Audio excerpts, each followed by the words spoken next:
신앙 고백 드리겠습니다. 전능하사 천지를 만드신 하나님 아버지를 내가 믿사오며 그 외아들 우리 주 예수 그리스도를 믿사오니 이는 성령으로 잉태하사 동정녀 마리아에게 나시고 본디오 빌라도에게 고난을 받으사 십자가에 못 박혀 죽으시고 장사한 지 사흘 만에 죽은 자 가운데서 다시 살아나시며 하늘에 오르사 전능하신 하나님 우편에 앉아 계시다가 저리로서 산자와 죽은 자를 심판하러 오시리라. 성령을 믿사오며 거룩한 공회와 성도가 서로 교통하는 것과 죄를 사하여 주시는 것과 몸이 다시 사는 것과 영원히 사는 것을 믿사옵나이다. 아멘. 찬송가 218장 찬송드리겠습니다. 218장입니다.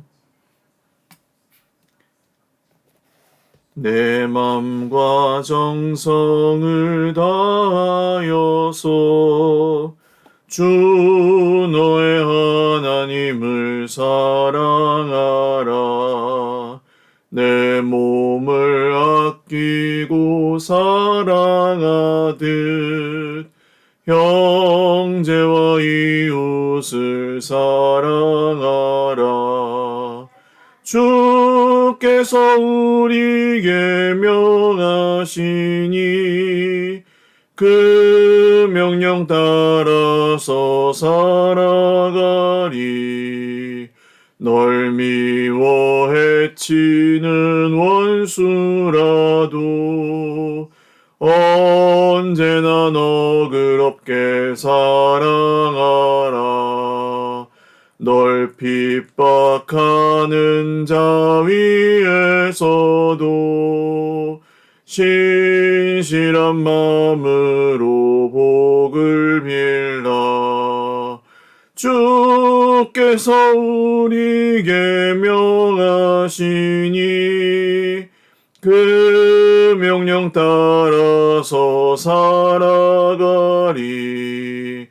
나 항상 주님을 멀리하고 형제를 사랑하지 못하였다.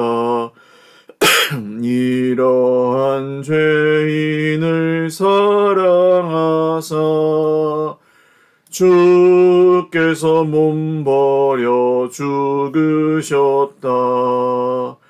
속죄의 큰 사랑 받은 이 몸 내 생명 다 바쳐 충성하리.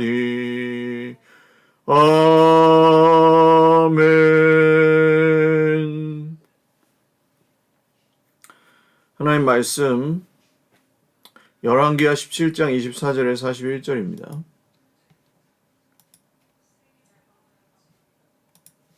열왕기하 17장 24절에서 41절 말씀입니다. 한 목소리로 읽겠습니다. 아수르 왕이 바벨론과 구다와 아와와 하맛과 스발와임의 사람을 옮겨다가 이스라엘 자손을 대신하여 사마리아 여러 성읍에 두매 그들이 사마리아를 차지하고 그 여러 성읍에 거주하니라. 그들이 처음으로 거기 거주할 때 여호와를 경외하지 아니하므로 여호와께서 사자들을 그들 가운데 보내심에 몇 사람을 죽인지라. 그러므로 어떤 사람이 아수르 왕에게 말하여 이르되 왕께서 사마리아 여러 성읍에 옮겨 거주하게 하신 민족들이 그 땅 신의 법을 알지 못함으로 그들의 신이 사자들을 그들 가운데 보내매 그들을 죽였사오니 이는 그들이 그 땅 신의 법을 알지 못함이니이다 하니라. 아수르 왕이 명령하여 이르되 너희는 그곳에서 사로잡아온 제사장 한 사람을 그곳으로 데려가되 그가 그곳에 가서 거주하며 그 땅 신의 법을 무리에게 가르치게 하라 하니 이에 사마리아에 사로잡혀간 제사장 중 한 사람이 와서 베델에 살며 백성에게 어떻게 여호와 경외할지를 가르쳤더라. 그러나 각 민족이 각기 자기의 신상들을 만들어 사마리아 사람이 지은 여러 산당들에 두되 각 민족이 자기들이 거주한 성읍에서 그렇게 하여 바벨론 사람들은 숫꽃 분옷을 만들었고 굿 사람들은 네르가를 만들었고 하맛 사람들은 아시마를 만들었고 아와 사람들은 니파스와 다르닥을 만들었고 스발와임 사람들은 그 자녀를 불살라 그들의 신 아드람멜렉과 아남멜렉에게 드렸으며 그들이 또 여호와를 경외하여 자기 중에 사람을 산당의 제사장으로 택하여 그 산당들에서 자기를 위하여 제사를 드리게 아니라 이와 같이 그들이 여호와도 경외하고 또한 어디서부터 옮겨왔든지 그 민족의 풍속대로 자기의 신들도 섬겼더라. 그들이 오늘까지 이전 풍속대로 행하여 여호와를 경외하지 아니하며 또 여호와께서 이스라엘이라 이름을 주신 야곱의 자손에게 명령하신 율례와 법도와 율법과 계명을 준행하지 아니하는도다. 옛적에 여호와께서 야곱의 자손에게 언약을 세우시고 그들에게 명령하여 이르시되 너희는 다른 신을 경외하지 말며 그를 경배하지 말며 그를 섬기지 말며 그에게 제사하지 말고 오직 큰 능력과 편팔로 너희를 애굽에서 인도하여 내신 여호와만 경외하여 그를 예배하며 그에게 제사를 드릴 것이며 또 여호와가 너희를 위하여 기록한 율례와 법도와 율법과 계명을 지켜 영원히 행하고 다른 신들을 경외하지 말며 또 내가 너희와 세운 언약을 잊지 말며 다른 신들을 경외하지 말고 오직 너희 하나님 여호와만을 경외하라. 그가 너희를 모든 원수의 손에서 건져내리라 하셨으나 그러나 그들이 듣지 아니하고 오히려 이전 풍속대로 행하였느니라. 이 여러 민족이 여호와를 경외하고 또 그 아로새긴 우상을 섬기니 그들의 자자손손이 그들의 조상들이 행하던 대로 그들도 오늘까지 행하니라. 아멘. 기도드리겠습니다. 존귀하신 하나님 아버지 감사합니다. 오늘도 주님 앞에 예배합니다. 우리의 예배를 받아주시옵소서. 하나님께서 오늘도 살아계시고 또 자기를 찾는 자들에게 상 주시는 분이심을 믿사오니 오늘도 기도하고 구하는 모든 것들 받은 줄로 믿고 기도합니다. 우리 환우들에게 은혜 베풀어 주시고 또 여러 환난 중에 있는 우리 형제 자매들에게 새 힘을 주시고 주님께서 모든 말씀에 약속하신 복과 은혜를 성령께서 내려주시고 또 진실로 우리가 구하거나 기도하는 것보다 더 풍성하게 응답하여 주실 것을 믿습니다. 하나님께서 우리와 함께 하십니다. 또 우리가 그것을 믿사오니 주님께서 오늘도 사랑하는 형제 자매들을 위로하시고 또 복의 복을 더하시고 또 함께 하시고 주님의 성령으로 오늘 우리와 충만하게 함께 동행하시고 인도하여 주시옵소서. 감사하옵고 예수님의 이름으로 축복하며 기도 올리옵나이다. 아멘. 할렐루야. 네, 오늘도 하나님의 은혜와 평강으로 풍성한 하루 누리시기를 바랍니다.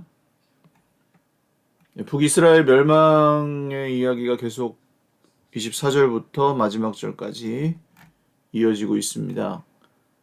아수르는 이 민족 말살 정책을 각 민족들을 섞어버립니다. 바벨론과 구다와 아와와 하맛과 스발와임에 사람을 옮겨다가 이스라엘 자손을 대신해 사마리아 여러 성읍에 두매. 그러니까 이 다른 나라들을 멸망시켜서 이스라엘 사마리아 여러 성읍에 같이 살게 섞어버립니다. 그러니까 이 사람들이 거기에서 살면서 여호와를 당연히 여호와를 경외하지 않죠. 그러니까 하나님께서는 사나운 사자들을, 그러니까 여기는 사신 이렇게 천사할 때 사자가 아니고 사자입니다. 들짐승들을 그들 가운데 보내셔서 몇 사람을 죽이셨다. 하나님께서 이제 그 들짐승에 의해서 피해를 받아서 죽게 만드는 것은 하나님의 형벌로 여겨졌고요. 구약 시대에는. 그래서 어떤 사람이 아수르 왕에게 사마리아 여러 성읍에 옮겨 거주하게 한 민족들이 그 땅 신의 법을 알지 못함으로 그들의 신이 사자들을 그들 가운데 보내서 그들을 죽였사오니. 그래서 아수르 왕이 제사장 한 사람을 그곳에서 거주하면서 그 법을 우리에게 가르치게 해라. 그래서 제사장 한 명을 보내서 베델에서 율법을 가르치게 합니다. 그러나 여전히 우상 숭배는 그치지 않았고 바벨론 사람들은 숫꽃 분옷을 만들고 굿 사람은 네르갈, 하맛 사람은 아시마, 각 자기 신들을 만들죠. 또 하나님을 경외하기도 합니다. 그래서 자기들 중에서 산당의 제사장을 세워서 자기를 위해서 하나님께 제사를 드리게 합니다. 그러니까 하나님도 섬기기도 하고 또 자기 신들도 섬기기도 하고 하면서 이렇게 사마리아의 그 하나님을 그 신들을 섬기는 풍습은 이렇게 잡스럽게 섞여버리고 말았어요. 그래서 이런 상황에서 하나님께서 이 북이스라엘의 멸망 이후에 평가하시는 내용이 35절부터 나오는데, 옛적에 여호와께서 야곱의 자손에게 언약을 세우시고 명령하여 이르신 너희는 다른 신을 경외하지 말며 그를 경배하지 말며 그를 섬기지 말며 그에게 제사하지 말고 오직 여호와만 경외하며 그를 예배하며 그에게 제사를 드릴 것이며 또 여호와의 율례와 법도와 율법을 계명을 지켜 영원히 행하고 다른 신들을 경외하지 말며 언약을 잊지 말며 다른 신들을 경외하지 말고 모든 원수의 손에서 건져내리라. 하나님만 섬기고 그 율법을 행하라고 말씀하셨는데 그렇게 하지 않았다. 결국 이 나라 북이스라엘은 멸망 후에도 하나님께서 명령하신 대로 행하지 않았다는 것을 이 열왕기하 17장 24절에서 41절까지 말씀에서 이야기하고 있습니다. 그러면 이 영적인 원리들을 좀 살펴본다면 무엇이든지 섞는 것, 혼합하는 것이 얼마나 위험한지에 대해서 우리는 이 이스라엘, 이 멸망 이후의 이스라엘 역사에서 배울 수가 있겠습니다.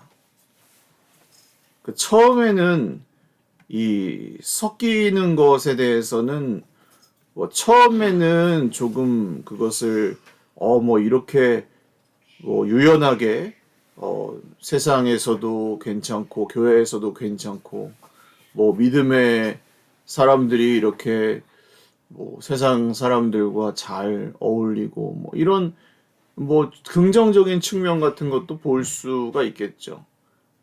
물론 우리가 세상 사람들이 세상 가운데 섞여 살며 세상 사람들을 만나고 복음을 전해야 되기 때문에 완전히 단절해서 살 수 없고, 또 세상 사람들 중에 찾는 이들이 있기 때문에 관계를 맺어야 하기도 합니다. 그러므로 우리는 어디 산속에 있는 수도원에 살지 않는 한 세상 사람들 속에서 그 틈에서 같이 살아가면서 만나야 되지만, 사실 그 가운데 혼합되어 있는, 혼재되어 있는 세상의 가치관과 그 물질주의들, 세상의 시각들, 관점들, 이런 것들이 우리에게 섞여 들어오는 것을 경계하지 않는다면, 그렇죠? 북이스라엘이 멸망한 이유도 그랬고, 멸망한 이후에 이 섞여 들어온 수많은 우상 숭배들도 역시 마찬가지로 북이스라엘을 돌이킬 수 없는 지경에 처하게 했다는 것이죠. 거룩은 무엇이었습니까? 그것을 분리시키는 것이었습니다. 언젠가 우리 인생에서 우리를 거룩하게 하는 때가 필요할 것입니다. 하나님께서 우리를 그러니까 한 번쯤은 우리가 이 거룩함이 무엇인지에 대해서 생각하여서 우리를 온전히 구별하는 것이 필요할 수 있습니다. 거룩하게 된 사람들이 그 거룩함을 가지고 세상으로 나아가 자기를 구별한 채로 그 세상에서 복음을 전하면서 그 가운데 살아가는 것이지, 이게 그냥 혼재되고 혼합된 채로 세상에서 거룩한 백성으로 살아갈 수는 없습니다. 내가 무엇을 위해서 사는지, 무엇을 섬기면서 사는지, 하나님도 섬기고 세상도 섬기고 하나님도 섬기고 돈도 섬기고 그렇게 살아갈 수는 없다는 것이죠. 혼합은 위험한 것입니다. 또한 이 하나님께서 하나님을 섬기지 않는 것은 어떻게 드러납니까? 하나님의 말씀을 가볍게 여기는 것으로 드러납니다. 하나님 말고 다른 우상을 섬기는 것은 하나님의 말씀을 가볍게 여기는 것으로 드러납니다. 말씀에 관심이 없어요.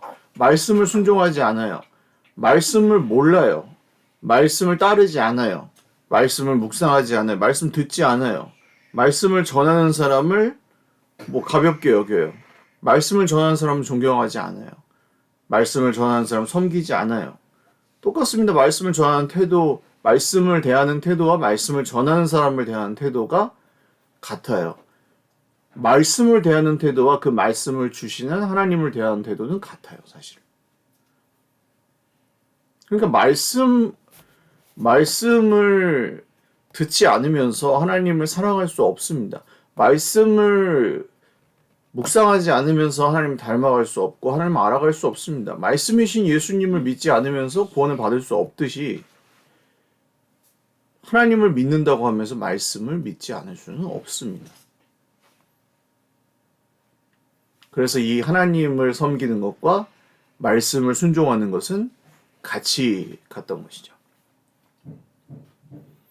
또한 이 우상을 섬기고 이 산당에서 제사하고 우상을 섬기고 하는 이 모든 일들이 계속되는 한 하나님께 돌아올 수 없었다는 것을 우리 이 북이스라엘의 최후, 그러니까 이 멸망 후의 북이스라엘의 모습에서 우리는 또한 배울 수 있습니다. 이 북이스라엘이 결국 하나님께 돌아오지 못하고 그 나라가 회복되지 못한 이유, 그 이유는 명명백백하죠. 우상 숭배가 끝나지 않았습니다. 우상을 숭배하는 것을 멈추지 않으니 하나님께 돌아올 수도 없었습니다. 사람은 무언가를 섬기게 되어 있죠. 언제나 무언가를 섬기고 있습니다. 무언가를 섬기고 있는 한 하나님을 섬길 수 없습니다. 무신론자도 있지 않습니까?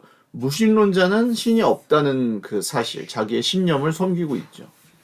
그리고 언젠가 무언가를 섬기게 될 그날을 사실은 기다리고 있는지도 모릅니다.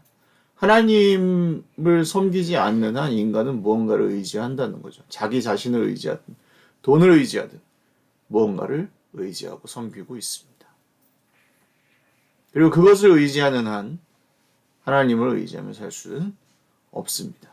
혹시 내가 무언가 하나님보다 더 중요한 무언가를 의지하고 있다면, 하나님보다 더 의지하는 무언가가 있다면, 나도 모르게 그런 것을 내 속에 키우고 있다면 그것이 바로 내 영적인 장애물이라고 할 수 있을 것입니다.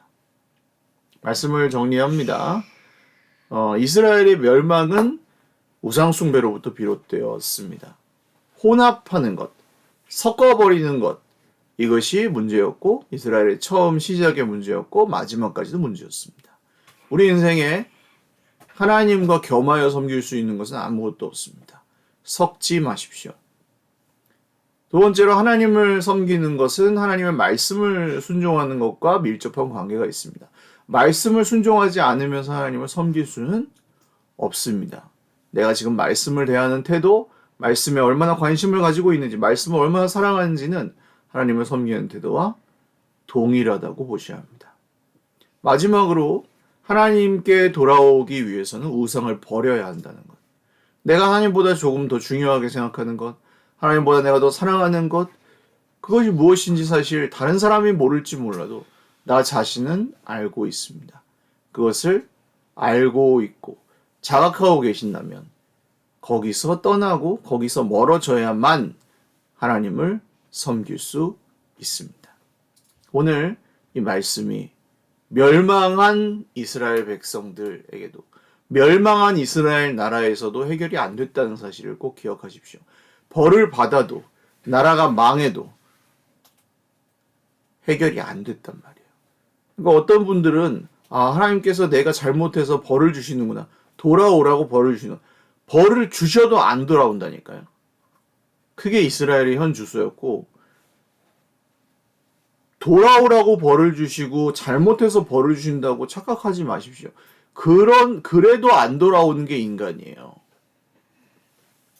그래서 누가 오셨습니까? 예수님이 오셔서 대신 벌을 받으셨잖아요. 그게 우리가 믿어야 될 사실이에요. 우린 구제불능이에요. 그래서 예수님이 오셔서 대신 벌을 받으셨고 그게 인간의 죄예요. 그래서 우리는 은혜로 구원을 받았고 예수님이 오셔야 했다는 것. 예수님이 우리를 은혜로 구원해 주셨다는 사실을 믿는 것 외에는 구원의 길이 없다. 이것이 우리의 결론입니다. 기도하겠습니다. 살아계신 주님, 오늘도 우리 마음속 뿌리 깊이 숨쉬고 있는 우상 숭배들과 또 하나님의 말씀을 사랑하지 않고 있는 우리의 삶의 모든 방향성들을 주님 앞에 다시 한번 내려놓고 회개하며 돌이킵니다. 주님, 우리를 긍휼히 여겨주시고 우리 삶에 뭐든지 섞여 있다면 그것을 구별하여 주님 앞에 다시 한번 회개하고 돌이켜 뉘우치고 주님만 섬기는 하나님의 사람들로 또 공동체로, 가정으로 거듭나게 하여 주십시오. 오늘 휴일 또 주님과 동행하며 잘 안식할 수 있게 하시고 우리 환우들 있습니다 기억하여 주시고 그 마음을 평안케 하시고 주 예수님의 이름으로 치유하여 주시옵소서. 감사하옵고 주 예수님의 이름으로 기도 올리옵나이다. 아멘. 네, 오늘도 우리 주 예수님의 이름으로 평안하시고 또 가을 날씨 기도하기 좋은 계절입니다. 함께 기도하며 우리 환우들 위해서 기도해 주시고 또 바자회 우리 앞두고 있습니다. 물론 또 목적이 우리 선교 위해서 함께 또 마음을 모으고 또 함께 하는 일인데 우리 선하게 우리 하나님께서 인도하시도록 또 여러 가지 일들 함께 마음도 함께 해주시고 또 우리의 목적이나 모든 일들을 하나님께서 잘 인도하시기를 위해서 기도해 주십시오. 사랑하고 축복합니다.